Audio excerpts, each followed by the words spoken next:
Bonjour Davy. Bonjour Pierre-Édouard. Comment allez-vous? Ça va très bien et vous? Eh bien écoutez, ça va très bien aussi. Je suis ravi d'être là. Bon, bienvenue à toutes et à tous sur la chaîne Croque la Vie. Pour ceux qui ne me connaissent pas encore, je suis Davy Ross, fondateur de Croque la Vie et passionné de santé animale. Et j'en ai d'ailleurs fait mon métier. Je suis Pierre-Édouard du service communication de Croque la Vie et je m'intéresse moi aussi à la santé animale. J'ai d'ailleurs plusieurs animaux. Merci Pierre-Édouard. Donc dans cette vidéo, le but de cette vidéo, c'est de vous montrer que vous aussi, vous pouvez nous poser des questions. On va d'ailleurs aborder quelques questions qu'on a eues ce matin. Bien sûr. Et on vous invite vraiment, si vous avez le moindre doute ou la moindre question sur la santé ou l'alimentation de votre animal, à nous écrire dès maintenant dans les commentaires. Faites-le tout de suite. Oui, parce que nous sommes là pour vous aider, vous conseiller et vous répondre. Alors Pierre-Édouard, qu'est-ce qu'on a eu comme question par exemple ce matin? Ce matin, bien écoutez, il y a une dame qui s'appelle Josiane qui nous a écrit pour nous expliquer qu'elle rentrait tout juste de chez son vétérinaire et elle était un petit peu catastrophée puisque celui-ci, elle lui avait proposé de donner des lentilles et des courgettes à son chien. Et donc elle a lu que c'était pas forcément ce qu'il y avait de meilleur. Donc elle, pour être rassurée, elle nous a écrit.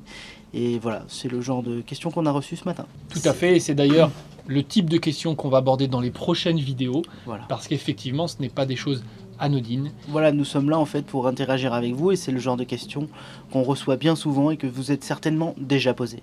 Tout à fait. Moi, j'avais eu d'autres questions aussi d'une personne que j'ai eue sur le blog cette fois-ci, à qui j'ai pu répondre, qui se posait des questions sur comment savoir si les protéines ou les viandes qui sont utilisées sont de qualité, quelle est la différence aussi entre les protéines et les viandes, pourquoi certains mettent des protéines, pourquoi certains mettent des viandes directement, qu'est-ce que ça implique l'un et l'autre. Et c'est vrai que la personne était un peu, elle entend un peu de tout. Et c'est vrai qu'aujourd'hui, c'est quand même compliqué de savoir à qui faire confiance. Voilà. Je pense qu'on est un peu tous dans le même cas. Et lire une étiquette, c'est pas forcément facile. On est aussi là pour vous aider un petit peu et vous guider dans ces démarches. Tout à fait. Il y a un autre sujet en fait auquel on est souvent confronté des vies, c'est la question des comparatifs de croquettes. Ah oui, tout à fait. Parce que bien souvent, les gens nous écrivent pour nous demander mais pourquoi vous n'y êtes pas? Pourquoi vous n'apparaissez pas dans le classement X ou le classement Y, souvent dans la presse généraliste? C'est vrai que les gens ne se doutent pas forcément de par qui sont faits ces comparatifs. Je mets des gros guillemets, parce que c'est vrai qu'il y a beaucoup de choses à relativiser. Voilà. Et beaucoup de commissions.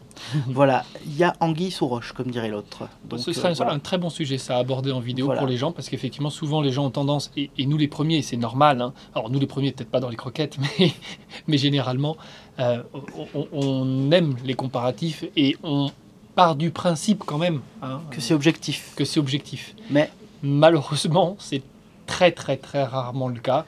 Et ce sera du coup une question très importante à aborder. Nous l'aborderons dans une vidéo de façon exhaustive pour que vous ne soyez plus piégés. C'est le mot. Autre petite chose, moi j'ai eu quelqu'un en début d'après-midi qui lui était un peu désorienté par rapport à quelque chose qu'il avait lu, tenez-vous bien, dans Télé 7 jours. Oh là là, Télé 7 jours. Donc, et effectivement, la personne a pris donc cette revue comme référence pour la santé animale. Là, c'est plutôt santé et alimentation. Voilà, animale. C'est quand même navrant parce qu'on lit de tout et n'importe quoi. Donc c'est vrai qu'on va reprendre ces points-là. Lui, en fait, il abordait, dans cet article, était abordé la notion de courgette qui serait bonne pour la santé, pour faire maigrir son animal. Mais là, attention, je ne vais pas rentrer dans le détail, mais effectivement, ça implique des choses. Vous devez être au courant de ça. Et si ça fait maigrir votre animal, c'est qu'il y a bien une raison. Et le problème, c'est que nous, on récupère ces animaux qui maigrissent par la courgette de l'autre côté pour d'autres problèmes de santé qui sont donnés par la courgette. Parce que la courgette n'est pas anodine. Dernière petite question qui revient aussi très souvent sur les croquettes light. On va en avoir pas mal, voilà, tout à fait. Donc, croquettes light, chien stérilisé, chien senior. Alimentation allégée en général. Voilà. Qu'est-ce qu'on peut retrouver dedans? Qu'est-ce qui fait que c'est allégé? En quoi est-ce qu'on reconnaît un aliment allégé? Qu'est-ce qu'ils impliquent? Est-ce qu'ils peuvent avoir des effets négatifs? En l'occurrence, là, la personne avait son chien qui grossissait et perdait de sa vitalité. Et je crois même, si je ne confonds pas avec une autre personne juste après, que c'est elle aussi qui avait un chien qui se mettait à avoir des infections urinaires alors qu'il n'en avait pas avant. Voilà, il y a toute une série de problèmes qui apparaissent parfois. Donc, on va parler de toutes ces questions. Si vous avez un chiot, un chien stérilisé, un chien senior, un chien qui même est en bonne santé, si vous avez des doutes, des questions, quoi que ce soit, écrivez tout de suite dans les commentaires. Nous, ce sera un plaisir de continuer à faire des vidéos comme ça pour vous et on va tâcher d'y répondre de la meilleure des manières possibles. Voilà, et surtout, n'oubliez pas, un petit like et abonnez-vous, ça nous aide beaucoup. À très bientôt. Au revoir.